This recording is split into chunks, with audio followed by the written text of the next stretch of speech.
They sent me 47 fines in less than a year. Over grass, over a trash can, over a fence post that was off by less than the width of my thumb. And if you ask them today, they'll tell you it was all about community standards. But I knew better. I knew exactly what they were trying to do. They just didn't realize how badly they were about to lose. See, I didn't just move into this neighborhood. I was here before it was a neighborhood. Back when this whole stretch of land was nothing but scrub, dust, and a couple of survey stakes hammered into the ground by guys who probably didn't think anyone would ever actually live out here. I bought my place in the summer of 1988, paid $3,200 for the lot, which even back then felt like a gamble, because there were no paved roads yet, no streetlights, no HOA, no clubhouse, no neatly trimmed hedges or matching mailboxes, just open land and a quiet that felt so deep it almost rang in your ears at night. Most people thought I was crazy. My brother said it flat out. "Eli, you're buying dirt in the middle of nowhere." And maybe I was, but I liked the idea of owning something before anyone else decided what it should be. What most people didn't know, and what I didn't talk about much, was that I didn't just buy the lot. I bought the mineral rights too. Now that's not something your average homebuyer even thinks to ask about. I only knew because an old surveyor I'd met at a diner off Route 9 mentioned it in passing, said, "Out here, son, what's under the ground can matter more than what's on it." That stuck with me. So I went down to the county office, asked the questions nobody else was asking, and ended up walking out with a deed that covered not just my lot, but 6 surrounding parcels beneath the surface, all bundled together, signed, stamped, filed away. My attorney at the time looked at me like I'd lost my mind. "You're overthinking this," he said, tapping the paperwork with his pen. "There's nothing out there." Maybe he was right. For 30 years, it didn't matter. That document sat in a manila folder in the back of a filing cabinet in my office, collecting dust while life moved on. And life did move on. The roads came first, then the power lines, then developers started carving the land into neat little rectangles, selling the idea of quiet suburban living to people who wanted just enough distance from the city to feel peaceful, but not so much that they felt isolated.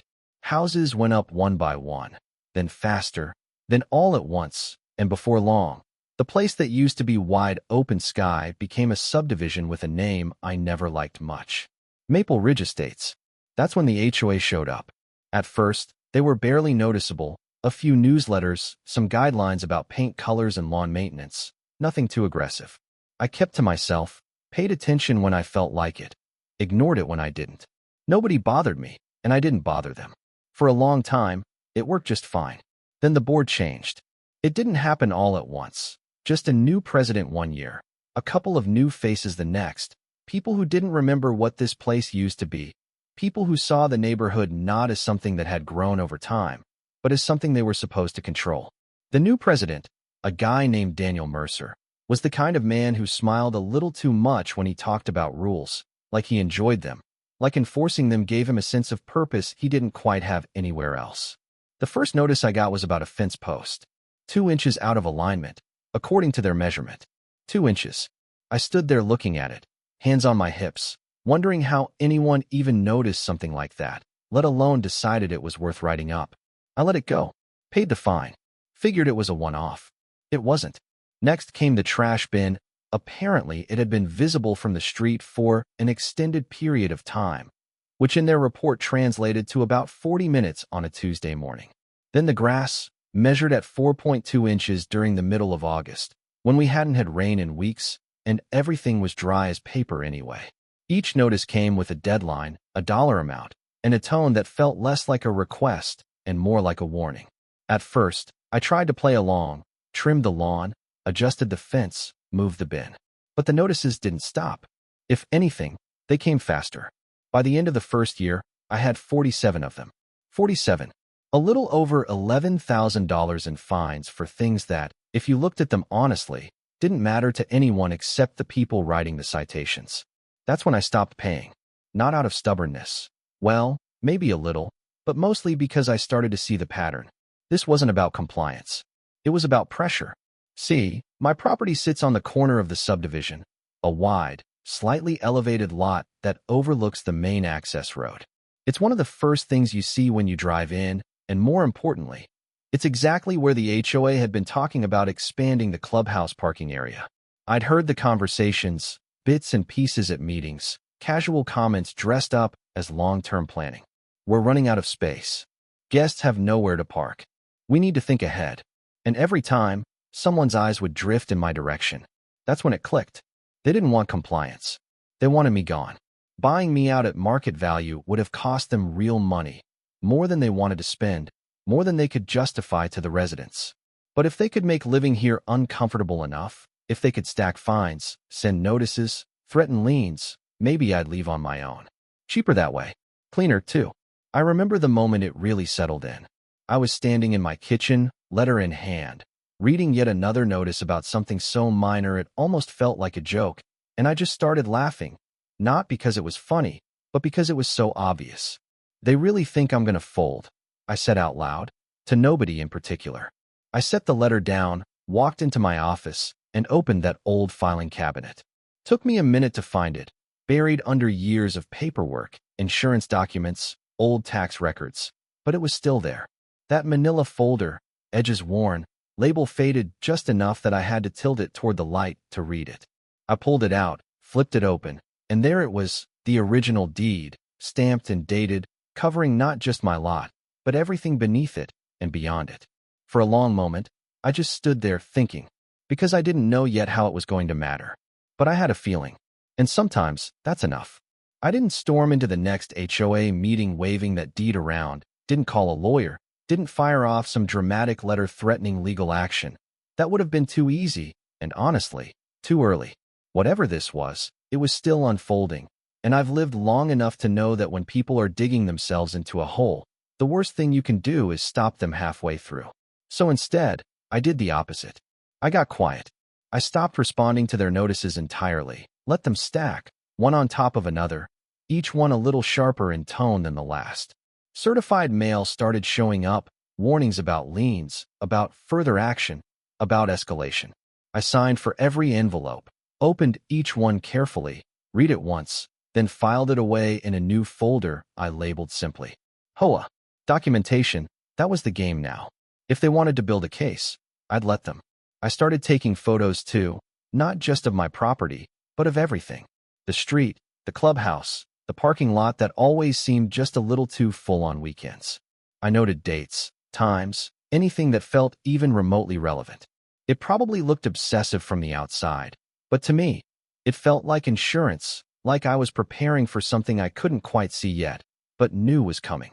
The only person I said anything to was my neighbor, Carla. Carla had moved in about 10 years back, retired schoolteacher, sharp as a tack, the kind of woman who noticed everything but only spoke up when it mattered. We'd gotten into the habit of talking over the fence in the evenings, just casual stuff most of the time, weather, local gossip, whose dog got loose again. One night, she asked me straight out, "They still after you?" I shrugged, leaning on the fence post they'd find me over. Depends who you ask. She gave me that look, the one teachers use when they already know the answer. Don't play coy with me, Eli. I've seen the letters. I sighed, then nodded. Yeah, they're after me. For what? I let out a small laugh. Today? Grass. Yesterday? Trash can. Tomorrow? Who knows? Carla shook her head slowly. That's not about grass. No, I said, meeting her eyes. It's not. She didn't ask anything else after that, didn't need to. But a couple days later, she showed up at my door with a stack of papers. Thought you might want to see these, she said, handing them over. Meeting minutes. HOA board discussions, notes from planning sessions. I flipped through them right there in the doorway, and sure enough, there it was. Parking expansion. Not just mentioned, prioritized. Budget estimates, layout sketches, projected timelines. And right in the middle of it all, my lot. Marked out in clean, confident lines like it was already theirs. They're not even hiding it, Carla said quietly. I nodded, feeling something settle deeper in my chest. No, they're not. That night, I added a new section to my folder. Not just their notices anymore, but their intentions. Because now it wasn't a suspicion. It was a plan. And plans have weak points. About 3 weeks later, on a Tuesday morning, I woke up to the sound of engines. Not unusual on its own. Construction had been creeping closer for months as they finished up the last phase of the subdivision. But this was different. Louder. Closer. I stepped out onto the porch, coffee still in hand, and saw them, a crew of maybe 6 or 7 guys, trucks parked along the edge of the lot adjacent to mine, equipment already unloading. For a second, I just watched. Then I noticed where they were setting up. Right along the property line. My property line. I set the mug down on the railing and walked over, slow and steady, boots crunching on gravel. One of the guys, hard hat, reflective vest, looked up as I approached. "Morning," he said, casual enough. "Morning," I replied. "What's all this?" He glanced back at the equipment, then at a clipboard in his hand. "Site prep. Expanding the parking area. Got permits for that." He hesitated, just a fraction of a second, but I saw it. "That's above my pay grade, sir. We just do the work." I nodded, like that made sense, but inside something tightened. "Who's in charge?" He pointed toward a man standing near one of the trucks, talking on his phone. "Foreman. You can talk to him." I walked over. The foreman didn't look thrilled to see me. Ended his call quick, gave me that polite but impatient look people use when they think you're about to slow them down. "Can I help you?" he asked. "Yeah," I said, keeping my tone even. "You're working right up against my property line. I'd like to see the permits for that." He exhaled through his nose, like this was already more conversation than he wanted. "We've got authorization from the HOA." "That's not what I asked." His jaw tightened a little. "Look, we're on a schedule here. If you've got an issue, take it up with the board." I held his gaze for a moment, then nodded. "All right." And I walked away. Now here's the thing. A lot of people would have pushed harder right there, tried to shut it down on the spot, called the county, made a scene. But again, too early. Because if they were cutting corners, if they hadn't filed the right permits, if they were rushing this through thinking nobody would notice, then stopping them immediately would only give them a chance to fix it. And I didn't want it fixed. I wanted it exposed. So I let them work. All morning, I kept an eye on it from the porch, from the side yard, quiet, observant. They brought in a small excavator, started digging along that edge, carving into the ground like they owned it. By noon, they were deeper than I expected, deeper than they should have been. That's when I saw it. A change in the soil, subtle, but there. A darker layer beneath the surface, compacted differently, almost like a seam running through the earth. Most people wouldn't have noticed. But I had. Years ago, flipping through old survey maps, I'd seen something similar, a notation I didn't fully understand at the time, but remembered anyway. I felt that same feeling again, the one from the filing cabinet. That quiet, persistent sense that something important was just beneath the surface, waiting. I didn't say a word to the crew. Didn't stop them. I went back inside, picked up the phone, and made a call I hadn't expected to make when I woke up that morning. A geologist, name of Dr. Harris Cole. I'd gotten his contact years back through a local land surveyor. Never had a reason to use it until now. He answered on the third ring. "Harris Cole." "Yeah, Dr. Cole, my name's Eli Warren. I've got a situation out here that I think you might want to take a look at." There was a pause on the other end, not disinterest, more like curiosity. "What kind of situation?" I glanced out the window, watching the excavator scoop another load of earth. The kind where someone's digging, and I'm not sure they understand what they're digging into. Another pause, longer this time. Then, "I can be there in the morning." "Good," I said quietly. "I'll be here." I hung up, set the phone down, and stood there for a moment, listening to the distant grind of machinery, feeling something shift. Because up until then, this had been a fight about pressure, about paperwork, fines, intimidation. But now it was about the ground itself. And the ground doesn't care about HOA rules. Dr. Cole pulled up just after sunrise the next morning in a dusty silver truck that looked like it had seen more back roads than highways, stepped out with a thermos in one hand and a leather case in the other, took one slow look at the excavation site, and I could tell right away he understood more than he was saying.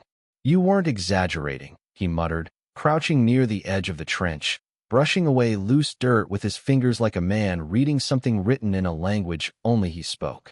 "I usually don't," I said, standing a few feet back, arms crossed, watching him work. He didn't answer right away, just kept studying the layers, pulling out small tools, taking samples, jotting notes in a little field notebook that had seen better days. Every now and then he'd glance toward the machinery tracks, then back to the soil, like he was piecing together a story in reverse. After about 20 minutes, he stood up, dusted off his hands, and let out a low whistle. "Well," he said, dragging the word out a little, That's interesting. I raised an eyebrow. Interesting good or interesting bad? He gave me a look that landed somewhere in between.